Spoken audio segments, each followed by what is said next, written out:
Hey everyone, I'm Rohan from One Stop Solution, and in this video I will show you how to mute posts from someone on Instagram. Muting posts allows you to stop seeing updates from people without unfollowing them, giving you more control over your feed. So, let's get started on how to mute posts of someone on Instagram. Start by opening the Instagram app on your device. Now go to their profile.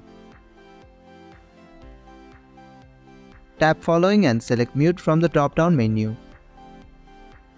In the mute settings, turn on posts to hide your photos and videos from your feed.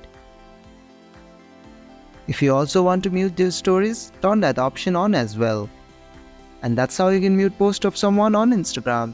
Thank you for watching One Stop Solution. I hope this video was helpful. If it was, then hit the like button and comment below if you have any questions or feedback.